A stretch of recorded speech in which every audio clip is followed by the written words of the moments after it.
Hey there, how you doing this morning? What's up, dude? How you doing, man? I'm doing good. Good to see you. Good, man. Look, man, my camera is giving me so much trouble. So I apologize if I have to stop video in the middle of it. I don't know what's going on with it, but I apologize about that if anything happens. Oh, you're fine, man. I listen, buddy. I understand technical difficulties. We always say that everything runs on FM, which is friggin' magic. So uh, don't feel bad. Well, man, look, thanks for joining me today. I know we only got you here like 30 minutes, but I thank you for taking the time to do this.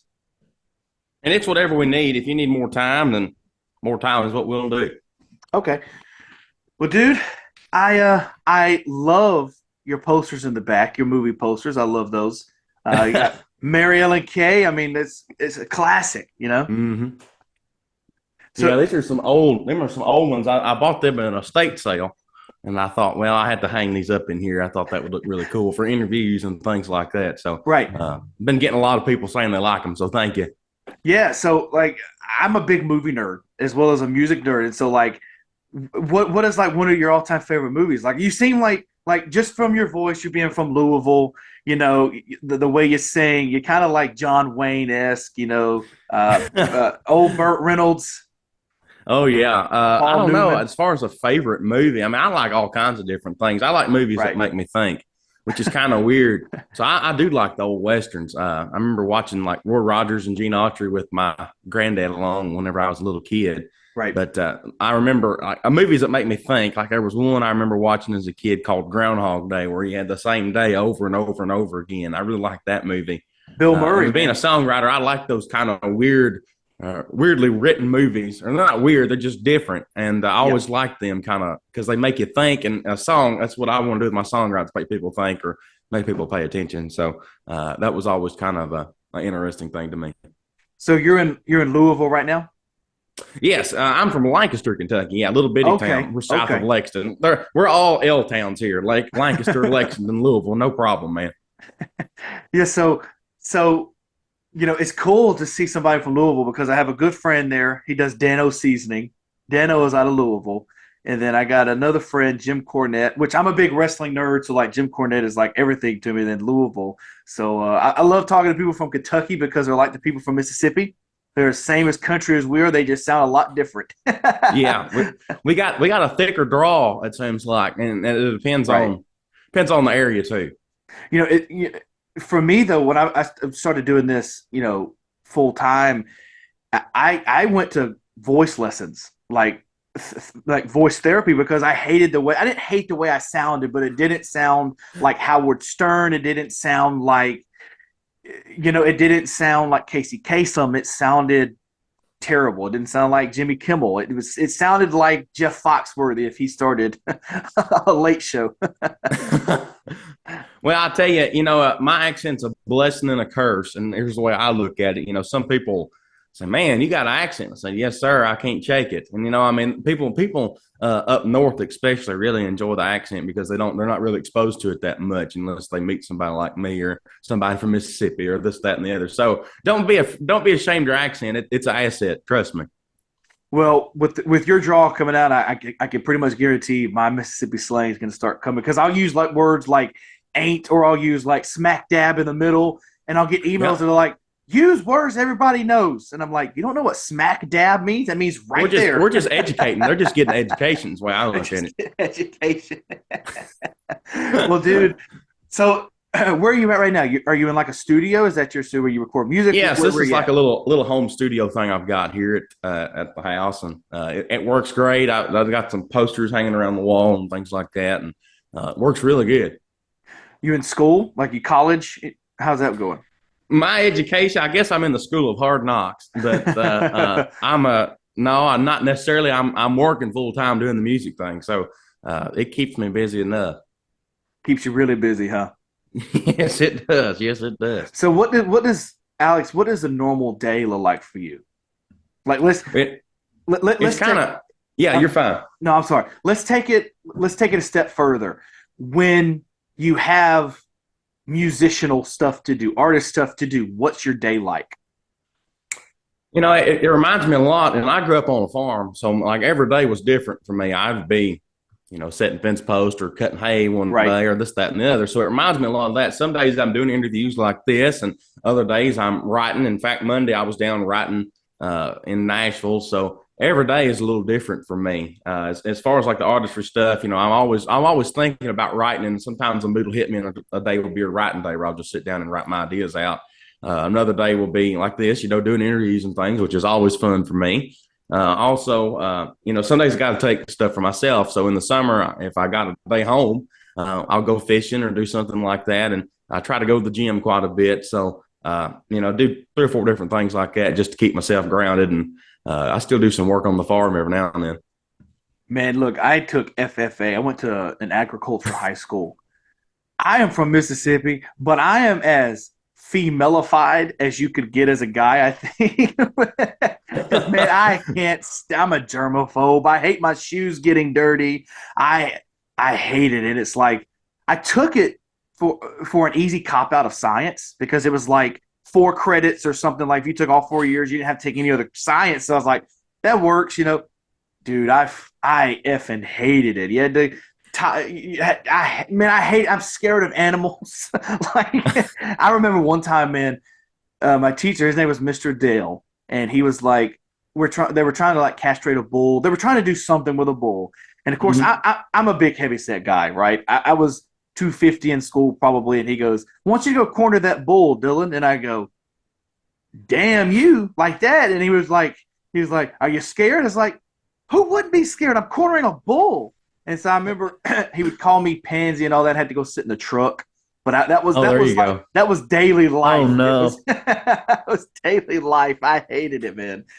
FFA was really good to me, and what I learned from it was the leadership side of things, and how to be a good business person and things like that, and it does do a lot for that. It's for boys and girls, so don't feel bad. It was fun for me. I was a farm kid, so I can corner a bull. I'm sorry, but we've done all that kind of stuff, and that was a lot of fun. And I encourage anybody that has an interest in farming or has an interest in business. If you want to be a successful business person, there you go. FFA teaches you how to keep your books, how to do all that kind of stuff, and it teaches you more than home ec. Yeah, I was not in FFA. I was in agriculture. I didn't join the Future Farmers of America. But just from class alone, you learned that you learned how to work. So, like, shall I say, like, because for me, my dad growing up was a hard ass. So, like, I was always working. I was always doing. So, I didn't grow up on a farm, but I might as well have. It was just summer. You're a kid. You're not going to enjoy your summer. You're going to go work. You're going to build this house with me. Yep. You're going to learn that you need to go to school because this is what you're going to do if you don't go to school.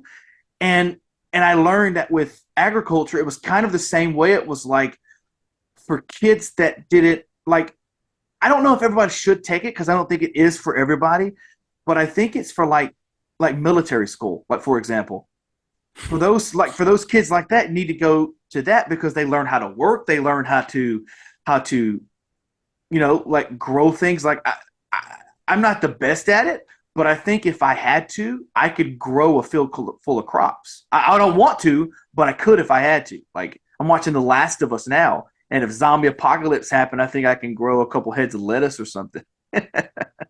Anything to make you get by, that's for sure. A lot of people took ag whenever I was in school for easy credit, and I get that too. But I enjoyed it, and coming from that background, that's kind of what I was supposed to do was take FFA and ag class stuff. And I understand a lot of people kind of get thrown in it that don't necessarily want to be there too. So if you're done that way, then I understand why you wouldn't like it.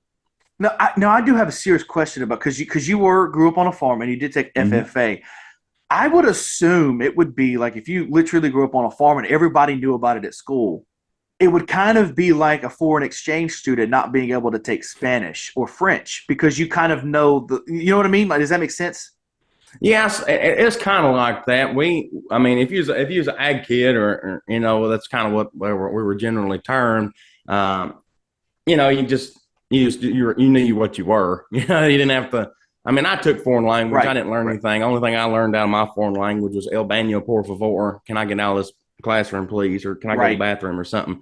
But I think that, what you're interested in. If you're interested in foreign language, that's what you need to take. And when I was an ag kid, that was my interest. So Right. I think that was good for me to take those for sure. So, do you do a lot of interviews? Like, have you done a lot in the past, however many years it's been? Yeah, it's somewhere up in the 2 or 300 range. So when you're doing these, Yes. what's one question that you know someone's going to ask you? Like without fail, you know they're going to say this or ask me this. Well, most of the time it's either one of two things. How tall Okay. are you? Okay. Because I get a lot of that, and Really? I'm 6'6". And another thing was, how was American Idol? That's my number one. And Idol has been really good to me, and I've done a lot of things, and Idol was 2 years ago now, so I'm trying to develop my career and keep that ball rolling, and it's rolling pretty fast down the hill. I'll say that. Yeah, I do want to talk about American Idol, but I'm not going to Yeah. ask. I'm not going to ask the formal questions everybody asks because that's the whole point of me doing this interview. Is people that are fans of you, Alex, and of Mm-hmm. you, they if they're true fans and they listen to everything that you've done interview wise, they're going to know the same questions as you do. They're going to know the answers. So I, Oh I yeah. I look to do this as I'm going to ask something that a lot of people don't ask because you don't know the answers to and you want to know it. If people get offended by the questions, that's not it's not. I'm not trying to. It's just I want to know other stuff that a lot of people can't delve Yeah, into. yeah, yeah. And You're pulling it out of me. I like it. well, so what's one question or topic that you know you're never going to get asked about, and you go, "Man, I feel this way today. I wish somebody would ask me about this." Uh, see, I never get asked about like what's my instruments or guitars or things like that, and what musical equipment I recommend. I never get asked anything like that, which is kind of funny being a guitar player and things. But that seems like people are more interested, and I get it. The idol stuff's very cool, and Yeah, and I love talking about it, but I never get to talk about instruments or guitars or what I think's a cool guitar or what I think sucks. I never get asked anything like that. yeah. So they and this is no offense to anybody that does this, but they're getting it for the clickbait, for the downloads, for Alex Miller talks about the jerk Katy Perry or whoever, you know what I mean, Yeah, yeah, whatever yeah, it may yeah. be. They're looking for the clickbait, which is a great thing to have. But once you realize that, oh, it's clickbait, he's just said one thing, it kind of goes in one ear and out the other, and it kind of makes you like not you, but the interviewer not as legit as you thought they were. That makes Yeah, sense. for sure. So when I took guitar lessons for a few years, when I was maybe 10 or 11, 12, maybe along those lanes, and I was taught by my guitar teacher that an electric guitar is the easiest thing to learn on other than acoustic. Like he was like, if you play an acoustic guitar and you're learning to play, you're going to give up 10 times easier than you would if you played an electric guitar. That's very true. And the thing of it is the size of the strings. As a kid, these acoustic strings are wound thicker than an electric set. So like, there's numbers for them too. So like a standard, what I use is mediums, and they go to like I think 11 is the thickest one, and the smallest one is 11.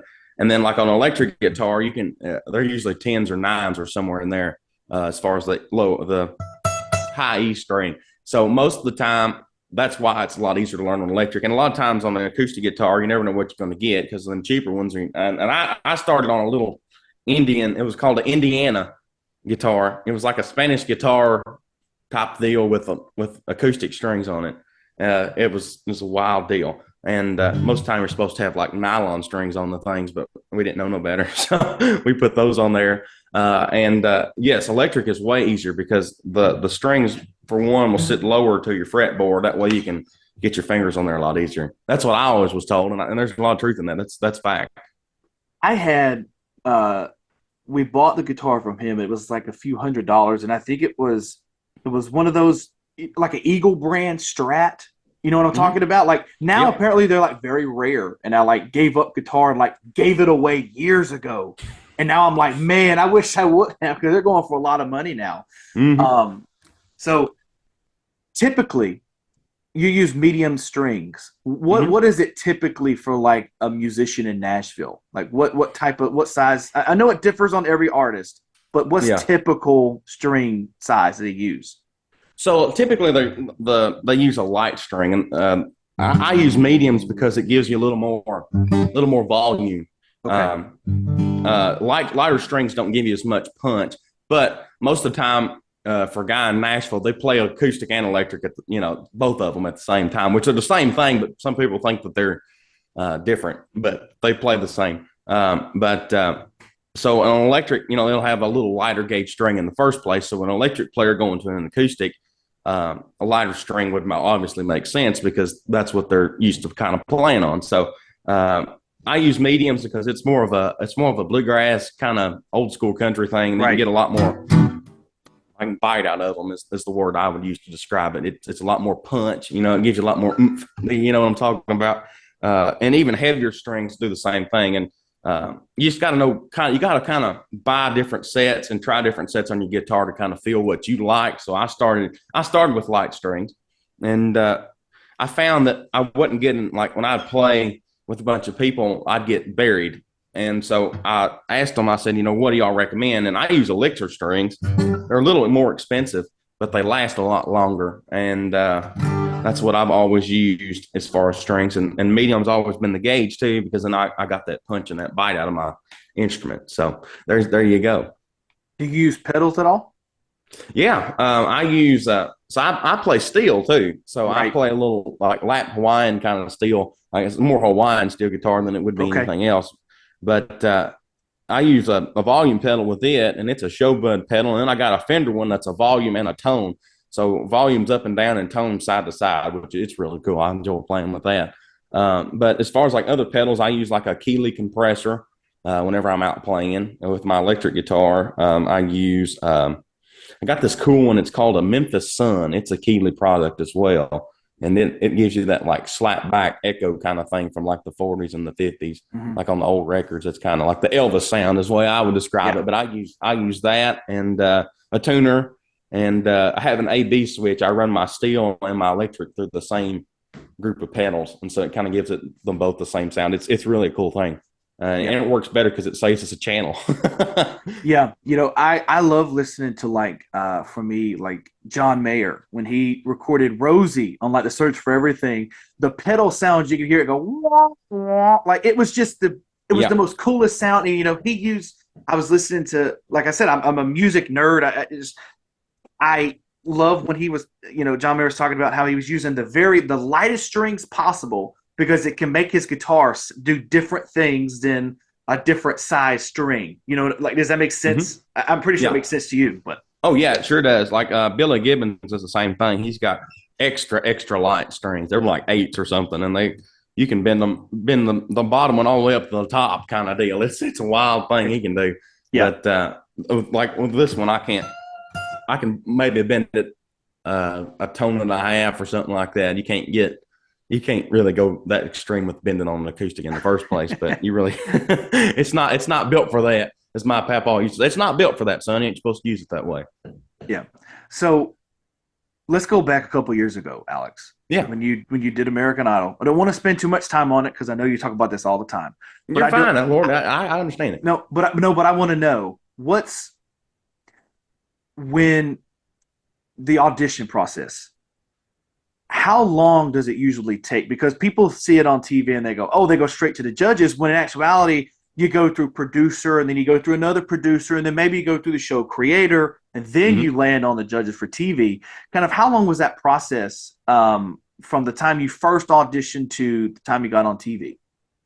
So it was kind of weird when I auditioned. I auditioned much like I'm doing here on a Zoom call. And I just got on there and sang and played for a producer, and they said, well, we like it. We're going to send you to another room. So they sent me to another producer, basically, and I played for them. And then they said, well, we really like you. We're going to send you on to the executive producers. You just do what you did in here for us, and we'll probably see you in California. So, I got my hopes up. That got me really excited. And so I got in there, and I sang for the executive producers, and they said, you're really good. We'd like to see you come out and sing for the celebrity judges. Would you like to do that? And of course I said, yeah. So we flew out. That was in September, and that was in like mid-September. And the first October we was out in San Diego filming. So it wasn't a very long process for me, but it was kind of a weird deal because I did the open call audition which is you know, I didn't have to stand no line, and it was middle of COVID. So and I was just honored to be out there and be a part of it. And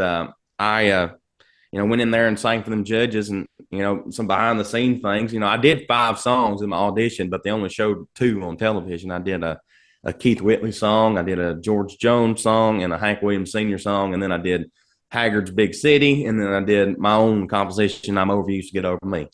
So it kind of went all really quick, and I made it to Hollywood, and that was in December. And Hollywood Week, spoiler alert, is 2 weeks out there filming, which is kind of funny to me. But that's just TV. It's funny because I talked to Chef Mariah Scott, and she was on one of those Gordon Ramsay shows. And when you see the TV, when you're watching the show, you see them cook every single day. Every single day they're cooking. And she's like, that's not really how it works. You probably cook once a week, maybe twice, and on rare occasions 3 times. The other 6 days you're doing interviews, you're doing hair and makeup, you're doing dress rehearsal, and she's like, you're wore out by the time it's happening. So and I understand it's crazy to see that you know, from a perspective. And so when you went in and you auditioned, and when you're doing that, kind of what's your mindset? Because and before I ask that, before you answer that, Alex, I'm sorry. I know I'm all over the place. No, you're fine. But when you're doing it, you know, is it when you let's just say you performed I'm So Lonesome I Could Cry. Let's just say you did that on a Zoom call, and they go, okay, you're going to do it. Were they kind of like, you perform that for us, you can't do that in front of the judges? No, nothing like that. Okay. What was crazy about them judges is I didn't know. I prepared 2 songs, right, specifically. So like when Luke got up and did Big City with me, like he just got up and brought his guitar up there. I had no idea what song he'd throw out.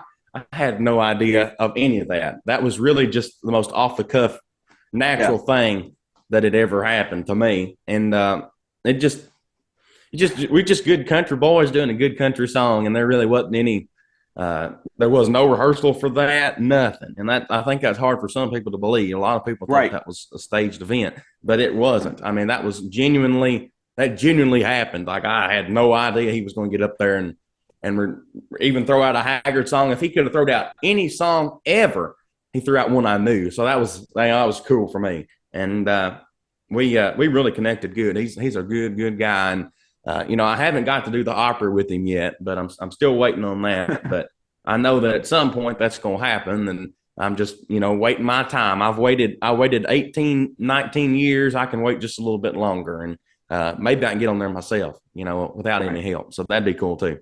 So when you go in and you're prepared to sing 2 songs, like, forget about what the TV showed us. I want to know, when they say sing another song, sing another song, sing another song, are you nervous? Like, are you thinking, oh man, maybe they don't think I'm good enough? Like what was, when they were going, sing one more, what was kind of going through your head? Were you like, they really like me? Or is it like, do they like me? I knew they liked me because they had pretty well already handed me that ticket. They just wanted to see what else I can do. And so it felt like, you know, there's a little backstory, you know, before that, before the Idol stuff, before everybody kind of got to know me, I'd sang around little local, I guess you'd call them clubs and honky tonks, basically, and just done old country. That was kind of my thing. It was kind of my draw for the people around here. And so I did that. And it felt like I was back in the little old honky tonks with just me and my guitar doing requests. And so, you know, I got requested. Well, you know, you said I'm Lonesome I Could Cry. That was one of the songs I did. I did Tennessee Whiskey. And they said, you know any modern stuff? I said, well, I know Tennessee Whiskey, but Jones had the best cut on it. So I did Jones' version of it. Yeah. And then I did Don't Close Your Eyes by Keith Whitley. So I did all those, and you didn't see any of them, but you saw the one I wrote, and you saw the Big City. So, you know, when they just kept throwing them out at me, I said, well, yeah, I can do that. You know, I can. Yeah, of course I can. You know, that's just what I've been doing my whole life. So it was just a natural, no-brain thing for me. Did you see the George and Tammy show? Have you seen that? I've seen a couple episodes. I haven't really had time to sit down and watch it like I should, but I've heard really, really good things. My drummer is a Tammy Wynette fanatic, and George fanatic as well. So he really enjoyed it. He told me I should kind of get a hold of it, and I feel bad that I haven't. and I want to bring this up to ask you a question, which I interviewed Georgette, the only Oh, really? child of George and Tammy. Yeah, I interviewed her a couple of weeks ago, and mainly because she's the executive producer on the show. And she was talking about how she would not do the show, would not do the movie, whatever they were making, until it was like at least 80% pot, like correct. Like she was like, it has to be correct, because if it's not correct, then we're not going to do it because people want to get the show wrong. So when American Idol comes to you and they're doing, they do the stories, they do all of that stuff. Were you nervous that they were going to put it in a different light? No, I really wasn't at all. I could just tell they liked me. Okay. It seems like And that may have been a bad question for me to ask, but I'm just no. genuinely concerned. That's the right way to ask it too. Because there was a lot of people I saw that answered things certain ways, and could have been took one way or another. But I was always, I don't know, I was always smart with the way I answered things. I thought about it. They'd ask me something, and I'd sit there for just a second and kind of get my thoughts together on things, and I'd answer. It's not good to always just jump out and answer something. Sometimes you got to get a little thought in there too.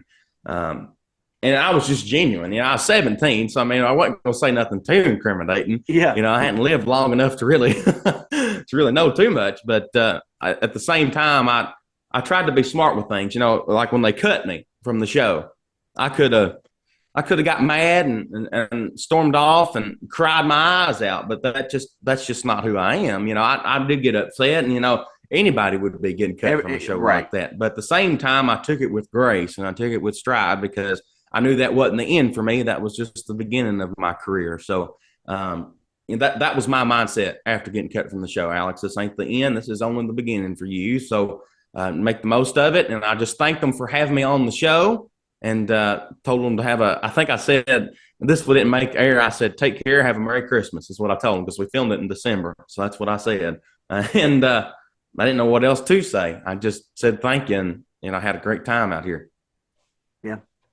So one thing that you did that a lot of people haven't had the chance to do is play the Ryman. And so Yes. what I don't want to know what the experience was like, because I know I've heard you talk about it before. But what's your mindset going into that? Like, are you anxious? What's your mindset going into it?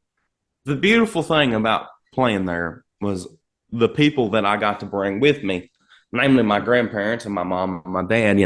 My mom and dad, they were the reason I did Idol, and they both got to go with me. But and they deserve every credit that's due, as far as me being who I am. Right. But my papaw buddy, he got to be at the Ryman, and he got to go see the Grand Ole Opry whenever it was at the Ryman in the '60s. And so seeing me up there, I know that had to be a very, very proud moment for him, and it was a proud moment for the both of us. I got a great picture of us both there at the Ryman Auditorium, and now since he's passed, that means so much more than it even did then. So that was a religious moment for me in my life, because it was like things are coming full circle for me.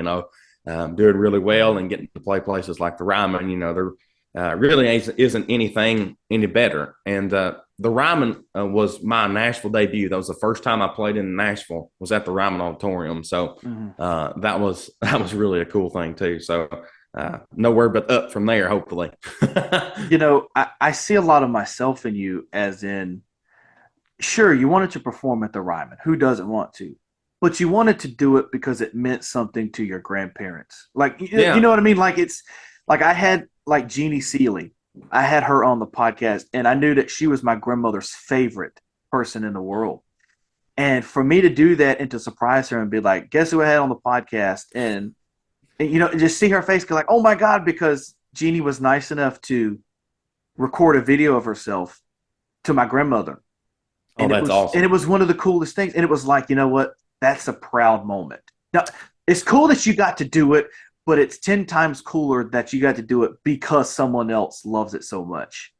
Yeah. And that's the things you'll keep with you the rest of your life. Like I'll always remember my granddad, and you'll always remember that about your grandma too. So those are the things that last a lifetime. They really are. Yeah, man. So look, I want to ask for 10 more minutes if you're cool with that. I just got a Well, yeah, of couple more course. questions to do. But first, what I want to do, you have your guitar. I wasn't prepared for this, but I want to do an for the a first time podcast exclusive. Could you do a Okay. verse and a chorus of When God Made the South, which is your new song? And we're gonna put it exclusively on the social medias and on YouTube. Because since we can't put songs on podcasts anymore, Apple, we need to do something about that. So could you give me a verse and a chorus of When Of God Made course the I South? can. All right, Yeah, here we of go. course I can. Come on, come on. That's so good, man. I just love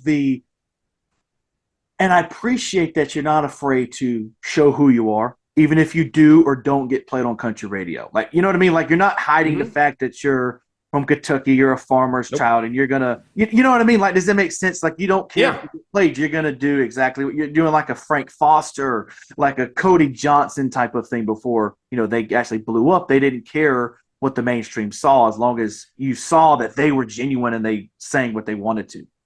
And that's the most important thing to me. Yeah. Because if you don't believe it when I sing it, then what the hell's the point in me singing it? That's the Right. truth. I mean, I'm wasting my time and your time, and that ain't nothing. So if that's what I try to tell these guys that produce me and pitch my records. I say, listen, fellas. I mean, it might be a great song, but it ain't mine.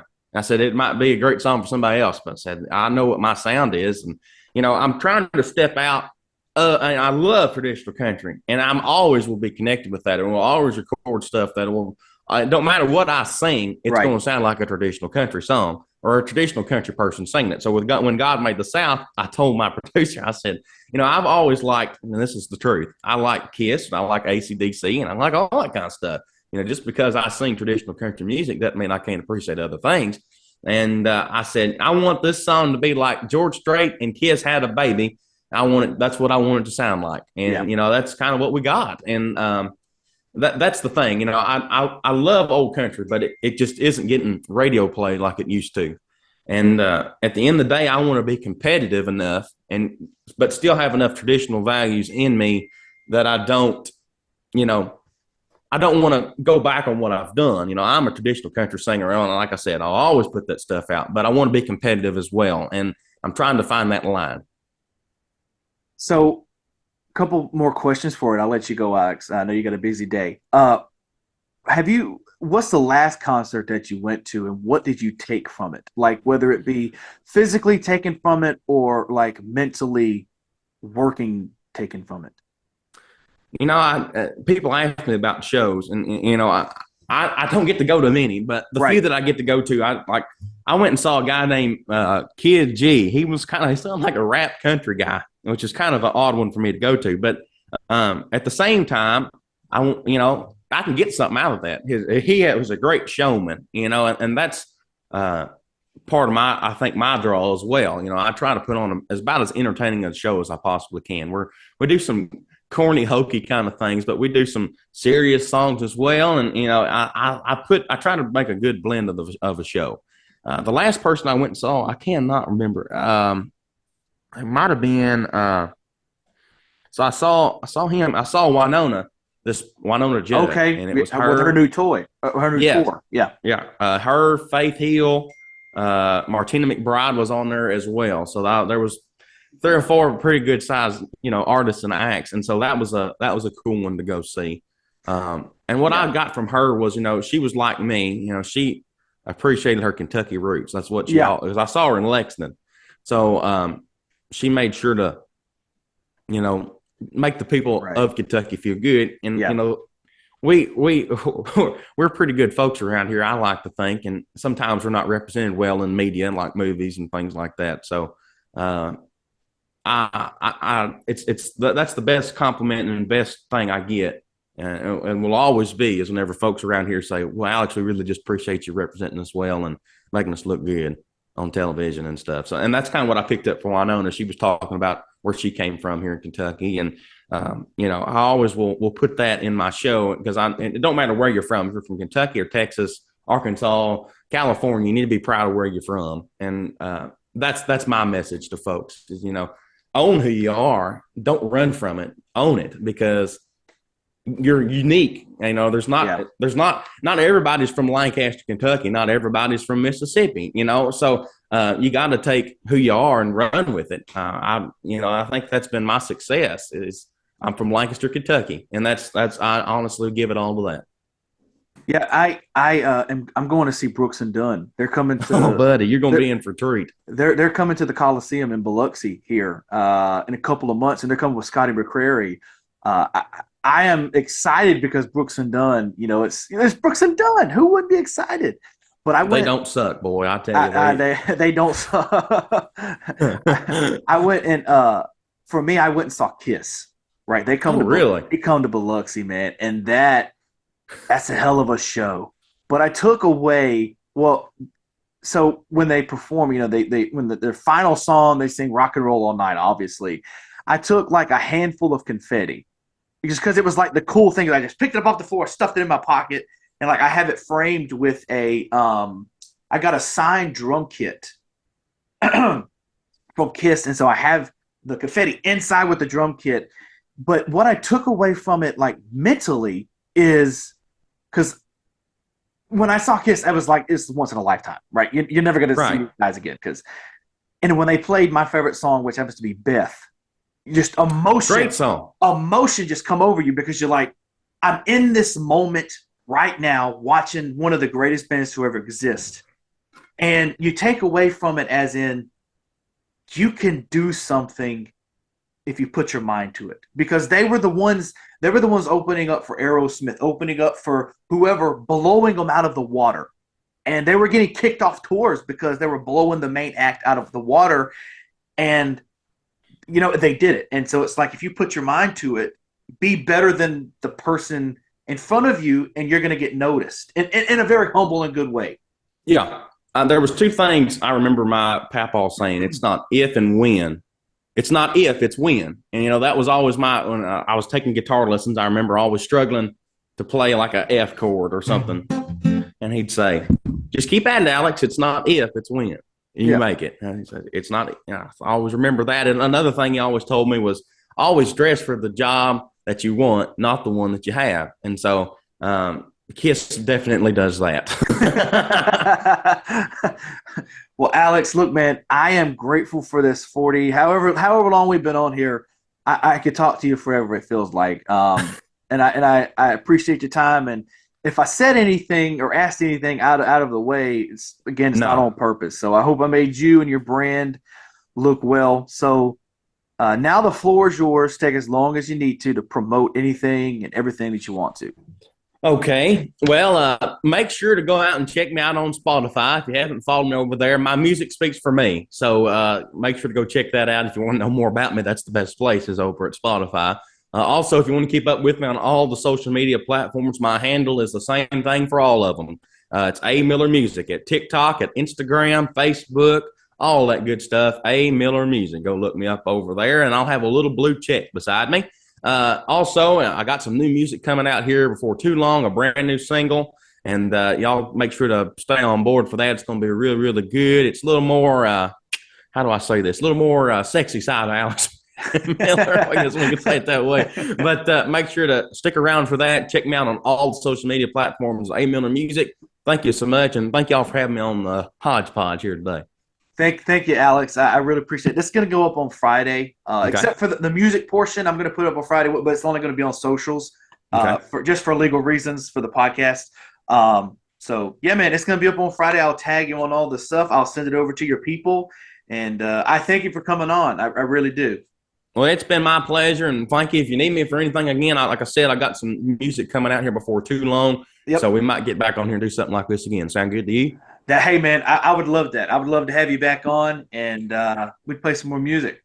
That sounds like a plan to me, man. Thank you so much. Thank you, man. Hope I asked some questions nobody else asked. So You did. Yeah, ask about the music equipment. I never get asked about stuff like that. So it was nice to talk. It was kind of nerdy, but it was nice to talk that today.